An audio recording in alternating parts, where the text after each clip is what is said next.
Bonjour amis du calendrier de l'après, bon dimanche à vous. Nous sommes le 12 janvier, liturgiquement c'est une date importante, le baptême de Jésus. C'est ce qui est célébré en ce jour dans nos différentes paroisses, avec ici ou là l'accueil des baptisés qui ont reçu le baptême pendant l'année écoulée. C'est une belle tradition. Si ça ne se fait pas dans votre paroisse, organisez-le, ça vaut la peine. Vous rappelez toutes les personnes qui ont reçu le baptême l'année écoulée et vous les invitez à cette messe du baptême de Jésus. Et puis pourquoi pas avec un petit cadeau à la clé ou avec un apéro ensuite. Ça vaut la peine, c'est une manière de leur rappeler qu'ils sont intégrés dans cette communauté chrétienne de 2,5 milliards de personnes, mais aussi dans leur communauté locale, là où ils ont reçu le baptême.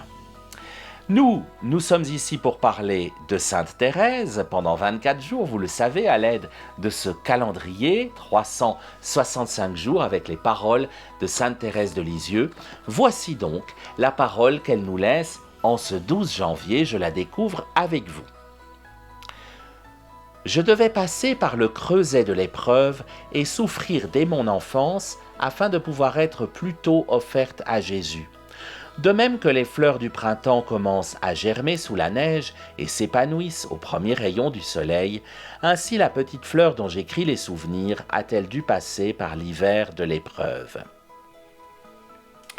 Il y a plusieurs choses à relever dans ce texte. La première est certainement une mise en garde. On a trop facilement, trop souvent, trop longtemps déduit de l'enseignement de la petite Thérèse un dolorisme qui n'est pas de mise. C'est quoi le dolorisme ? Eh bien, c'est de mettre la douleur en avant comme un passage obligé pour suivre Jésus. En d'autres termes, vous voulez suivre Jésus, eh bien, souffrez et vous gagnerez votre ciel. On entendait ça chez nos grands-parents parfois, il faut souffrir pour gagner son ciel. C'est non seulement une erreur, mais une hérésie. C'est pas rien, hein? C'est une hérésie. Dieu ne veut pas la souffrance. Jésus ne veut absolument pas que nous souffrions pour le suivre. Par contre, et il ne faudrait pas tomber dans l'extrême inverse, il ne nous promet pas un chemin de rose et il nous dit simplement que dans les souffrances de cette vie que nous allons traverser forcément, chacun à notre manière, dans les souffrances de cette vie, non seulement il est avec nous, cloué sur les croix que nous rencontrons, mais en plus, nous savons bien que rien ne s'arrête à la croix et que donc, après la souffrance viendra la délivrance. Après le vendredi saint, il y a toujours le dimanche de Pâques. Après l'hiver, comme le reconnaît Sainte Thérèse, il y a toujours le printemps.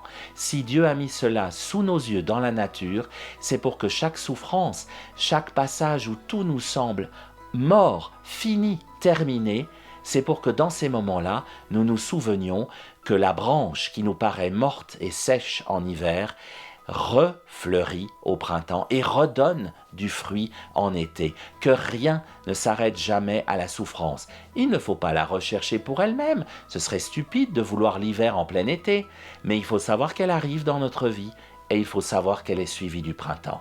Alors si vous êtes dans une période hivernale, je ne parle pas du calendrier, bien sûr, nous y sommes tous, mais si vous êtes dans une période hivernale de votre vie, dans la souffrance, d'une manière ou d'une autre, souvenez-vous, 1.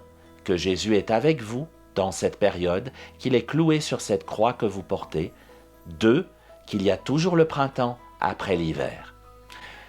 Faisons ainsi et retrouvons-nous demain sur le même écran, avec le même calendrier, mais à la page suivante.